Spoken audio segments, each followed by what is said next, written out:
तो hi friends, नमस्ते जोहार। देखिए, आज हम लोग बात करने वाले हैं सैक पेपर डिजिटल एजुकेशन। एक मिनट, रॉन्ग साइड हो गया था। तो क्या आप बोलें कि सैक पेपर डिजिटल एजुकेशन, इसका मैं ज्ञान सागर ऐप पे 4 साल का क्वेश्चन आंसर डाल दिया हूँ। पिछले 4 साल का PYQ, ठीक है, क्वेश्चन पेपर 4 साल का, और नोट्स भी डाल दिया हूँ पूरा का पूरा सिलेबस का। ठीक है, ये आपका डिजिटल एजुकेशन का पूरा कंप्लीट वहाँ पे डाल दिया गया है ज्ञान सागर ऐप में। और अभी मैं आपको पिछले साल यानी कि जो 2025 में एग्ज़ाम हुआ था उसका मैं दे रहा हूँ क्वेश्चन पेपर विद आंसर, एक सेट। ठीक है, चलिए देखते हैं। तो मैं इसका 2 सेट लाऊंगा, सेट 1 और सेट 2। ठीक, दोनों को देख लीजिएगा, और अगर आपको नोट्स चाहिए तो ज्ञान सागर ऐप इंस्टॉल कर लीजिएगा, और इंस्टॉल का प्रोसेस मैं इसी वीडियो के लास्ट में बताऊंगा। ठीक है, तो पहले हम लोग क्वेश्चन आंसर करते हैं कि पिछले साल किस टाइप के क्वेश्चन आंसर आए थे। तो हमारा यहाँ पे पहला क्वेश्चन है डिजिटल एजुकेशन से सेट 1 में। ठीक है, क्वेश्चन क्या है कि देखिए, ग्रुप ए और बी दो भागों में बटा है। अच्छा, यहाँ से पढ़ते जाइए पूरा। ये सेट 1 है। ठीक, एग्ज़ाम 2025 में हुआ था, 2024 लिखाया हुआ है। फुल मार्क्स 75, टाइमिंग जो है 3 आवर। ओके,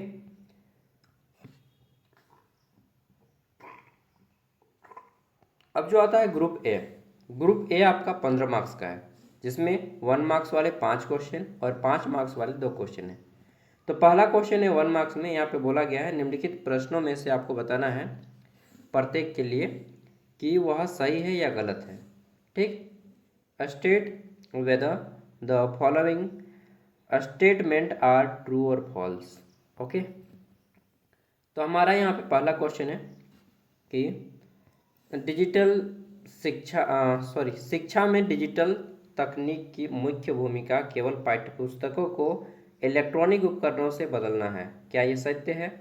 तो ये गलत है। केवल मुख्य भूमिका केवल पाठ्यपुस्तक को इलेक्ट्रॉनिक उपकरण में बदलना नहीं है, बल्कि ओवरऑल डेवलपमेंट है। तो ये असत्य है। ठीक है, ऐसा ऐसा भी हम लोग सभी प्रश्नों के उत्तर जानेंगे। तो ये 5 क्वेश्चन है, पहले मैं दिखा दे रहा हूँ क्वेश्चन। ये 5 को हो गया। फिर 5-5 मार्क्स के 2 क्वेश्चन है, जैसे कि शिक्षा में यूट्यूब की संक्षिप्त टिप्पणी लिखें कि शिक्षा में यूट्यूब की क्या भूमिका है। ठीक, तो अभी आप जो पढ़ रहे हैं ना, वो यूट्यूब से ही पढ़ रहे हैं ना। दूसरा क्वेश्चन है यहाँ पे कि स्वयं, ठीक है, स्वयं और इसके छात्र लाभों पर टिप्पणी लिखें। आप बोलिएगा ये क्या होता है? ये एक टीवी चैनल होता है स्वयं, ठीक, और इसके द्वारा बहुत सारा क्लासेस लिया जाता है ऑनलाइन, टीवी के माध्यम से, टेलीविज़न के माध्यम से। ठीक है, अब ग्रुप बी आता है, जिसमें आपको 15 मार्क्स वाले टोटल 4 प्रश्नों के आंसर करने हैं।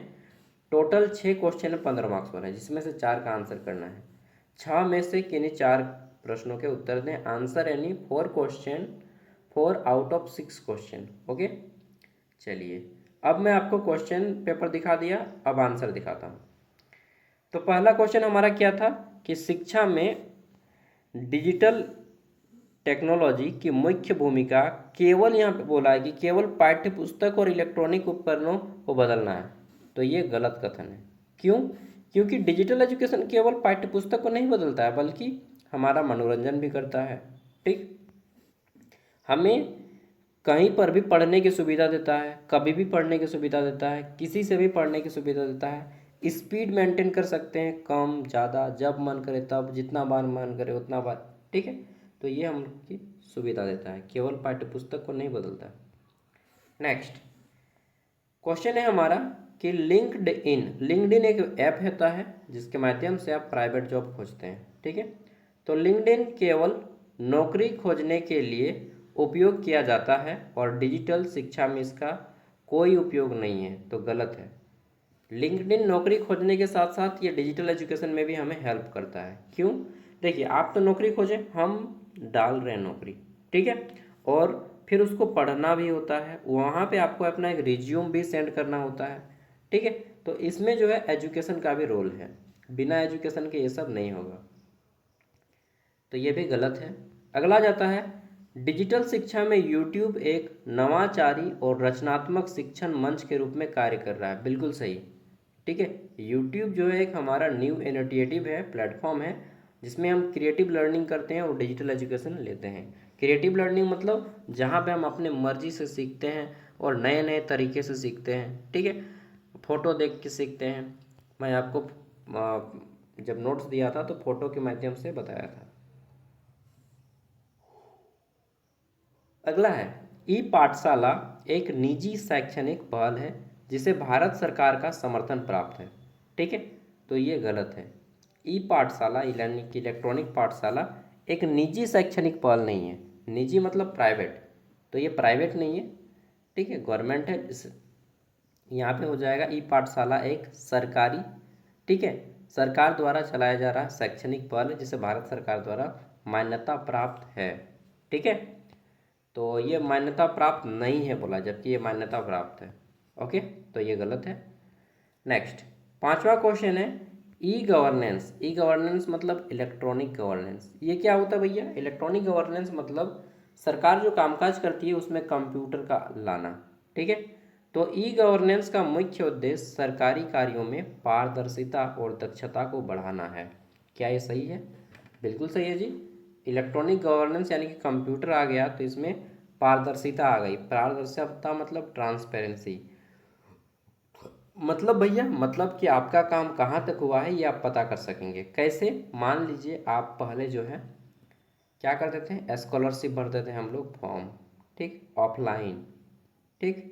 ऑफलाइन में कहाँ तक गया मेरा स्कॉलरशिप का फॉर्म, कुछ पता नहीं। आजकल ऑनलाइन हो गया, हम देखते हैं कि कहाँ तक मेरा फॉर्म अटका है, ठीक। पहला एग्जाम्पल। दूसरा एग्जाम्पल, आप आय जाति आवासीय पहले ऑफलाइन बनता था, कहाँ पे अटका ये पता ही नहीं चलेगा। आजकल ऑनलाइन बनता है, कहाँ पे अटका है ये पता चल ही जाएगा। सीओ पास जाके आपका फॉर्म रुक गया है, कारण वहाँ पे लिखा रहेगा, ठीक है। उसी तरह से पहले जो है हम लोग लगान यानी कि ज़मीन का टैक्स भरते थे ना, लगान जिसको बोलते हैं, खतियान का होता है ना, बारी का रसीद, खतियान सब पहले ऑफलाइन होता था, ठीक है। आजकल हम ऑनलाइन कर सकते हैं, कहीं पर भी कभी पर भी। इसके अलावा ऑफिस में सीसीटीवी लग गया, आप आसानी से रिश्वत नहीं खा सकते हैं, ना लेन देन कर सकते हैं। तो ये सब क्या है, ट्रांसपेरेंसी लाया गया है, यानी कि पारदर्शिता लाया गया है, हर कोई देख सकता है, ठीक है। नेक्स्ट, शिक्षा में यूट्यूब की क्या भूमिका है? तो देखिए, यूट्यूब बहुत बड़ा प्लेटफॉर्म है एजुकेशन के फील्ड में, ठीक है। तो यूट्यूब विश्व का सबसे लोकप्रिय और वीडियो शेयरिंग प्लेटफॉर्म है जो डिजिटल शिक्षा में महत्वपूर्ण भूमिका निभाता है। इसके माध्यम से विद्यार्थी किसी भी समय और किसी भी स्थान से वीडियो लेक्चर, ठीक, आप मेरा वीडियो लेक्चर अभी देख रहे हैं, ट्यूटोरियल वीडियो देख सकते हैं, वेबिनार, वेबिनार मतलब सेमिनार अटेंड कर सकते हैं, ठीक। सेमिनार क्या होता है? तो बहुत सारे स्टूडेंट या बहुत सारे टीचर्स एक साथ मिल के जहाँ पे मीटिंग करते हैं ना, या ठीक है, तो वही मीटिंग जब ऑनलाइन होता है तो उसको वेबिनार कहा जाता है। मतलब कॉन्फ्रेंस जहाँ पे होता है, बहुत सारे स्टूडेंट टीचर एक साथ मिलते हैं तो उसको सेमिनार कहा जाता है, और जब ये ऑनलाइन होता है तो उसको वेबिनार कहा जाता है, ठीक है। नेक्स्ट, शैक्षणिक सामग्री देख सकते हैं किसके माध्यम से? यूट्यूब के माध्यम से। शिक्षक अपने विषय के वीडियो अपलोड करके विद्यार्थियों तक आसानी से पहुंचा सकते हैं। जैसे कि मैं अपना वीडियो अपलोड करके आप तक पहुंचा रहा हूं, ये सब आपको लिखना है। यूट्यूब के प्रमुख लाभ क्या क्या है? तो ऑनलाइन और निःशुल्क शिक्षा उपलब्ध कराता है यूट्यूब हमें, ठीक है। देखिए, मैं वीडियो का पैसा लेता हूँ आपसे कि भाई इतना वीडियो इतना पैसा लूँगा तभी लीजिएगा, नहीं, मैं ऐप का पैसा लेता हूँ, वो भी 60 रुपया, और वो भी 4 साल का, और उसमें भी सेमेस्टर, सभी सेमेस्टर का मैं पीडीएफ देने का प्रयास करता हूँ, ठीक है। चलिए, हालांकि आपका यूनिवर्सिटी ही गलत है, मतलब वेबसाइट पे तो सिलेबस ही नहीं है यूनिवर्सिटी का, नहीं तो मैं अपलोड कर देता। फिर भी मेजर और माइनर, मतलब मेजर और एसी पेपर छोड़ के बाकी एमडीसी पेपर और बाकी जितने भी हैं, SEC paper, understanding India, Indian knowledge system, AEC paper Hindi, सब का अपलोड है, ठीक है। रिकॉर्डेड वीडियो को बार बार देखकर पुनरावृत्ति की जा सकती है, मतलब रिवीजन कर सकते हैं आप। कठिन विषयों के वीडियो के माध्यम से सरल बनता है, जितने भी कठिन कठिन टॉपिक हैं वो आप वीडियो के माध्यम से आसानी से देख सकते हैं यूट्यूब में, ठीक है। तो ये भी आपको एजुकेशन में हेल्प कर रहा है। प्रतियोगिता परीक्षा और विश्वविद्यालय की तैयारी में भी उपयोग कर रहा है, ठीक है। कोल्हान विश्वविद्यालय की तैयारी में भी उपयोग कर रहा है। विद्यार्थियों में स्व अध्ययन यानी कि सेल्फ लर्निंग जिसको हम लोग बोलते हैं ना, स्टडी कर रहा है, ठीक है, सेल्फ स्टडी, तो सेल्फ स्टडी में भी आपको हेल्प करता है। इसके अलावा आप ऑनलाइन टेस्ट लगाते हैं, बाकी आप बहुत कुछ लिख सकते हैं, स्पीड वगैरह के बता सकते हैं, ठीक है। और फिर बता सकते हैं कि विजिबिलिटी डाउनलोड करके आप रख सकते हैं, जब नेट ना हो तो डाउनलोड करके रख सकते हैं। ठीक है, तो ये सारे फैसिलिटीज़ मिलता है। नेक्स्ट, स्वयं और इसके छात्रों पर लाभ के बारे में बताना है। ठीक है, स्वयं और इसके छात्र लाभ के बारे में बताइए। राइट और note on Swayam and its benefit for student. तो देखिए, स्वयं जो है study web of active learning for YouTube aspiration aspiring mind, Bharat सरकार द्वारा विकसित किया गया है। MOOC, इसका फुल फॉर्म क्या है, इसको भी फुल फॉर्म जान लीजिए। अरे यार बारिश होने लगा। पिछले बार पूछा था MOOC का full form massive open online course, ये फुल फॉर्म होता है, प्लेटफॉर्म है। ठीक है, इसका उद्देश्य सभी विद्यार्थियों को निःशुल्क एवं गुणवत्तापूर्ण शिक्षा उपलब्ध कराना है। ये एक टीवी चैनल है, फिर से मैं बता रहा हूँ, स्वयं एक टीवी चैनल है जो कि विद्यार्थियों को फ्री में भारत सरकार द्वारा चालू किया गया कोरोना के टाइम में। इसका उद्देश्य कहता है विद्यार्थियों को फ्री में और गुणवत्तापूर्ण शिक्षा दी जाए। इसमें विद्यालय महाविद्यालय यानी कि क्लास आपको 9 से लेकर के 12 और ग्रेजुएशन तक के यहाँ पे क्लासेस ली जाती हैं। ठीक है, स्वयं के छात्र का लाभ क्या है, तो स्वयं में निःशुल्क ऑनलाइन पढ़ाया जाता है, देश के श्रेष्ठ शिक्षक और अध्यापन करवाते हैं, और कहीं भी कभी भी पढ़ाई की सुविधा है। ठीक है, वीडियो लेक्चर दिए जाते हैं, नोट्स दिए जाते हैं, ऑनलाइन टेक्स्ट बुक दिए जाते हैं। आप स्वयं का वेबसाइट भी फॉलो कर सकते हैं, अगर आप गूगल पे लिखिएगा स्वयं, ठीक है, SWAYM, तो आपको मिल जाएगा। ठीक है, वेबसाइट इनका खोज के देख सकते हैं, हालांकि आपके काम का मटेरियल वहाँ पे नहीं मिलेगा। ठीक है, पाठ्यक्रम पूरा करने में प्रमाण पत्र प्रदान किया जाता है, अगर आप वहाँ पे कोई काम करते हैं कंप्लीट पढ़ाई तो आपको सर्टिफिकेट भी दिया जाता है। ठीक है, लेकिन गवर्नमेंट का ये सब फालतू फालतू स्कीम है कुछ अच्छा लाओ यार। ठीक है, ये कोई स्कीम हुआ, यूनिवर्सिटी का वेबसाइट जारी कर दो, प्रत्येक यूनिवर्सिटी का। आपका यूनिवर्सिटी जारी नहीं कर पा रहा है वेबसाइट ऐप जारी कर दो यूनिवर्सिटी का। चलिए खैर, तो स्वयं भारत सरकार की एक महत्वपूर्ण डिजिटल शिक्षा पहल है। झूठ झूठ का लिख दीजिएगा ये सब। ठीक है, और यह विद्यार्थियों का बहुत लाभकारी होता है और इससे विद्यार्थी लाभान्वित होते हैं। ठीक है, झूठ झूठ का लिख दीजिएगा। बहुत कम विद्यार्थी लाभान्वित होते हैं और ऐसे ऐसे टीचर आते हैं कि आपको सुनिएगा ना तो झूठ पाएगा, नींद आएगा। ठीक है, तो झूठ मूठ का लिखना होता है यार, क्या बताएं ना, सच में बोल देता हूँ। बहुत पढ़ाई में बहुत सारी चीज़ें आपको झूठ झूठ की लिखनी होती हैं, फॉल्स बातें लिखनी होती है ना। डिजिटल शिक्षा को परिभाषित कीजिए, क्या होता है डिजिटल एजुकेशन, समय के साथ इसमें किस प्रकार विकास और परिवर्तन हुआ है। तो देखिए, डिजिटल शिक्षा में जो है ना परिवर्तन हो रहा है। डिजिटल युग में शिक्षा का स्वरूप तेजी से बदल रहा है। इंटरनेट, कंप्यूटर, स्मार्टफोन तथा अन्य तकनीक की ने शिक्षण अधिगम यानी कि सीखने की जो प्रक्रिया है इसको सरल बना दिया है, आसान बना दिया है। ठीक, और आज विद्यार्थी किसी भी समय और किसी भी स्थान से क्वालिटी एजुकेशन ले सकते हैं। ठीक, और वो भी फ्री में। यह आधुनिक शिक्षण व्यवस्था डिजिटल शिक्षा कहलाती है। आगे बात कर लेते हैं, तो डिजिटल शिक्षा का अर्थ और परिभाषा। डिजिटल शिक्षा वह प्रक्रिया है जिसमें information and communication technology, ICT का फुल फॉर्म होता है इंफॉर्मेशन एंड कम्युनिकेशन टेक्नोलॉजी। तो डिजिटल एजुकेशन ICT यानी कि कंप्यूटर, इंटरनेट और जितने भी डिजिटल उपकरण हैं इनकी सहायता से शिक्षण मतलब सीखने, पढ़ने, लिखने का काम को आसान बनाती है। इसका उद्देश्य वही सब चीज़ें लिखना है कि गुणवत्तापूर्ण और आसानी और लचीला शिक्षा देना है। डिजिटल शिक्षा का विकास और परिवर्तन, तो बता दीजिए कि डिजिटल शिक्षा का विकास और परिवर्तन। प्रारंभ में शिक्षा केवल पुस्तक और ब्लैक बोर्ड तक ही सीमित थी। ठीक है, आज से 10 साल पहले क्या था, केवल ब्लैक बोर्ड में ही पढ़ाई होता था, ऑनलाइन वगैरह नहीं होता था। इसके बाद कंप्यूटर आधारित शिक्षा शुरू हुई, कंप्यूटर पे पढ़ना शुरू हुआ। फिर इंटरनेट का विकास हुआ और जियो आया 2017 में और सब फ्री कर दिया। 2017 में जियो आया था और फ्री, ठीक है, पूरा फ्री, पूरा नेट चलाओ। तो आज इसी के कारण फिर भारत में पूरा मोबाइल फ़ोन बिकने लगा और फिर डिजिटल एज वहाँ से शुरू होता है। आज Google classroom, Microsoft team, YouTube, स्वयं, ई पाठशाला तथा NDLI जैसे डिजिटल प्लेटफॉर्म शिक्षा का अभिन्न हिस्सा बन चुके हैं। कोविड-19 महामारी के दौरान डिजिटल शिक्षा का विकास बहुत तेज़ी से फैला, ठीक है, ऑनलाइन क्लासेस बढ़ी। और पहले क्या होता था कि एग्ज़ाम जितने भी होते थे कंपटीशन का, वो ऑफलाइन होता था OMR पेपर पे, लेकिन अब क्या हो गया, ऑनलाइन हो रहा है। CBT मतलब कंप्यूटर बेस्ड टेस्ट, ठीक है। तो आजकल CBT आ गया, ये भी आपका एक डिजिटल शिक्षा का ही रोल है, CBT, ठीक है। तो इसको भी आप एग्जाम्पल में लिख सकते हैं कि रेलवे, SSC, ठीक है, जितना भी होता है वो सब आपका ऑनलाइन होता है CBT में। तो बगल में यहाँ पे ये हो रहा है, क्या हो रहा है, नमाज अदा किया जा रहा है, ठीक है।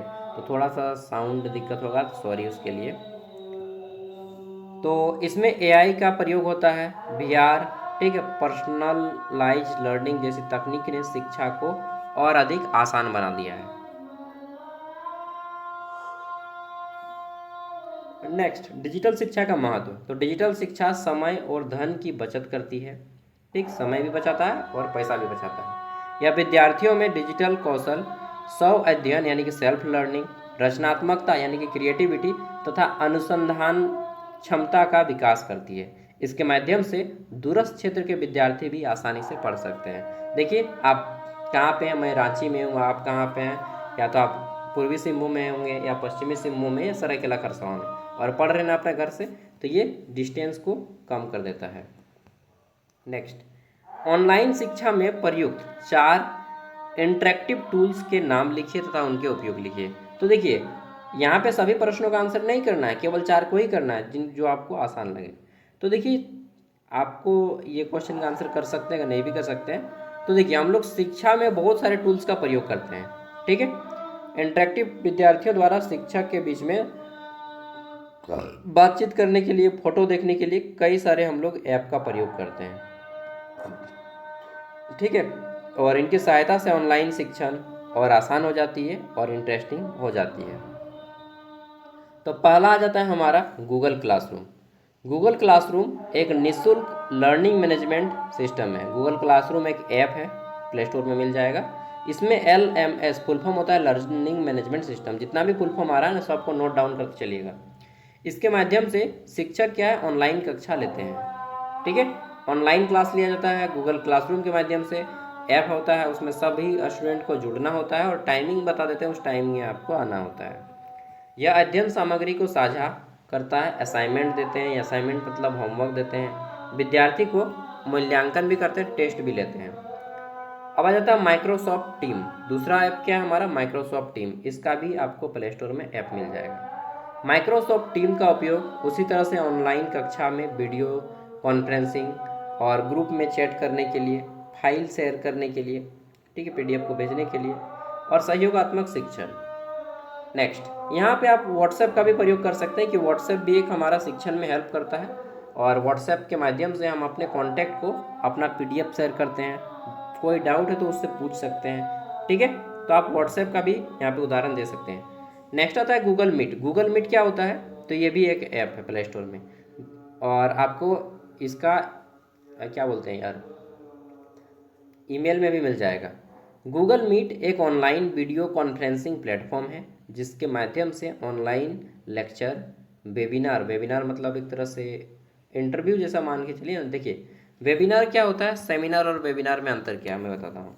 आपने कभी कभी गया है जहाँ पे बहुत ज़्यादा भीड़ है, कोई बाहर से आदमी आ रहे हैं, सभी कॉलेज का स्टूडेंट एक साथ है, सभी टीचर वहाँ पे खड़े हैं और बहुत सारे स्टूडेंट किसी हॉल में गए हैं, तो उसको हम लोग सेमिनार बोलते हैं, ठीक है। और यही चीज़ जब ऑनलाइन होता है कि कोई 5-6 को टीचर हैं ऑनलाइन जुड़े हुए, ठीक है, और 100-150 स्टूडेंट जुड़ा हुआ है, तो उसको वेबिनार कहा जाता है। समझ गए? तो यहाँ पे हमारा गूगल मीट एक ऑनलाइन वीडियो कॉन्फ्रेंसिंग प्लेटफॉर्म है जिसके माध्यम से ऑनलाइन लेक्चर, वेबिनार और स्क्रीन को शेयर किया जाता है, मीटिंग आयोजित की जाती है। ओके। चौथा है लिंक्डइन। तो लिंक्डइन क्या होता है, एक प्रोफेशनल नेटवर्किंग प्लेटफॉर्म है, और यह विद्यार्थियों को स्किल, ठीक, ऑनलाइन कोर्स करने और आपको जॉब, प्राइवेट जॉब खोजने में मदद करता है। साथ में आप व्हाट्सएप का प्रयोग कर सकते हैं, फेसबुक और इंस्टाग्राम नहीं दे दीजिएगा, ठीक है। चलिए नेक्स्ट, एक गाना है ना, तो फेसबुक रानी तो मैं कैसा है, तो इंस्टाग्राम की रानी तो मैं फेसबुक का राजा हूँ, ये वो गाना है जी, ऐसा ही नहीं। चलिए, मैं फेसबुक इंस्टाग्राम नहीं चलाता हूँ। एक बार स्टार्ट किया था जब क्लास 12 का एग्ज़ाम दिया था ना, शुरू शुरू, बाद में देख रहे हैं बेटा रे खाली खराब खराब वीडियो आ रहा है उसके बाद देख रहे हैं कि मतलब कुछ ढंग का पैसा कमाने का या सीखने का कुछ मिल ही नहीं रहा था। खाली लड़की का फोटो और वीडियो आ रहा है, हर डिलीट कर दिया, राइट। ठीक है, फेसबुक भी उसी तरह से हमको तो फालतू लगने लगा, तब तो हम डिलीट कर दें। यूट्यूब, व्हाट्सएप ये सब चलाइए। फेसबुक टाइम कंज्यूम करता है और इंस्टाग्राम भी टाइम कंज्यूम करता है फालतू का। कुछ अच्छा चीज़ होता तो फिर बात कहा जाए। नेक्स्ट, भारत सरकार द्वारा प्रारंभ की गई 3 प्रमुख डिजिटल शिक्षा योजनाओं के बारे में बताना है। तो कौन कौन सी योजनाएं हैं जो कि डिजिटल एजुकेशन को बढ़ा रही हैं? तो पहला है स्वयं, जो कि ऑनलाइन टीवी चैनल है और इसके माध्यम से विद्यार्थियों को कक्षाएं दी जाती हैं। ठीक है, इसके बारे में अभी हमने देखा है। ई पाठशाला, ये भी गवर्नमेंट के द्वारा चालू किया गया है। ठीक है, इसके अलावा नेशनल डिजिटल लाइब्रेरी ये दे सकते हैं। इसके अलावा मैं बता देता हूँ, एक डिजी लॉकर है। क्या है? Digi locker. अच्छा, आप में से जो जो लोग डिजी लॉकर नहीं इंस्टॉल किए हैं, यार इसको अंदर घुसा देते हैं। तो डिजी लॉकर जो जो इंस्टॉल नहीं किया है, प्ले स्टोर से इंस्टॉल कर लीजिएगा। डिजी लॉकर में क्या है, अपना मोबाइल नंबर दीजिएगा, उसके बाद पासवर्ड डालिएगा और सारा डॉक्यूमेंट्स आ जाएगा आपका। क्लास 10th 12th वहाँ पे सर्च कीजिएगा, झारखंड एकेडमिक काउंसिल या CBSE, जहाँ से भी आप पढ़ें, तो सारा डॉक्यूमेंट्स आपका ऑनलाइन आ जाएगा। आपको ऑफलाइन लेके घूमने की ज़रूरत नहीं है, समझे। तो डिजी लॉकर ये भी एक आपका गवर्नमेंट का इनिशिएटिव बोल सकते हैं। ठीक है। नेक्स्ट, 7वां क्वेश्चन आता है हमारा यहाँ पे, भारत में डिजिटल शिक्षा के प्रमुख लाभ और कठिनाइयों के बारे में बताइए। तो भारत में डिजिटल शिक्षा के क्या क्या लाभ है और क्या क्या कठिनाई है, ये पूछा गया है।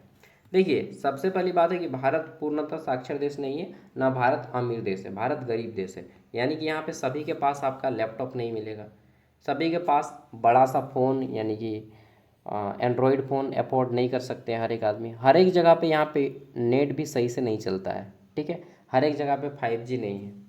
हर एक आदमी हर महीना रिचार्ज नहीं करा पाता है, कराता है बहुत मुश्किल से। तो ये क्या है, इसकी कमियां हैं। कहीं पे नेट नहीं चल रहा है, कहीं पे ऐसा ऐसा जगह है कि बारिश में पानी गया आया तो 2 दिन तक लाइनें नहीं, 3 दिन तक लाइनें नहीं। हम लोग के भी गांव में होता था। हालांकि मैं एक पावर बैंक रखता था, बाद में इन्वर्टर लिया, इस साल लिया हूँ इन्वर्टर। ठीक है, तो ये डिजिटल शिक्षा के प्रमुख लाभ हम सबको मालूम है। चुनौती क्या क्या है यहाँ पे, कठिनाइयाँ, तो ये बताया गया है। ठीक है, बाकी आप खुद से भी इसको पढ़ के लिख लीजिएगा। ये जरूरी है समझ लेना, ई गवर्नेंस से आप क्या समझते हैं और भारत में यह क्यों महत्वपूर्ण है। ई मतलब होता है इलेक्ट्रॉनिक, ई मतलब क्या होता है, इलेक्ट्रॉनिक। गवर्नेंस मतलब शासन करना। तो इलेक्ट्रॉनिक मशीनों के द्वारा अपने शासन के कामों को चलाना ही ई गवर्नेंस है, इलेक्ट्रॉनिक शासन है। ठीक है। वर्तमान समय में सूचना और संचार प्रौद्योगिकी, ये ICT का फुल फॉर्म होता है, इंफॉर्मेशन एंड कम्युनिकेशन टेक्नोलॉजी। ठीक है, का उपयोग केवल शिक्षा तक सीमित नहीं है, बल्कि यह शासन और प्रशासन में भी इसका बहुत बड़ा उपयोग है।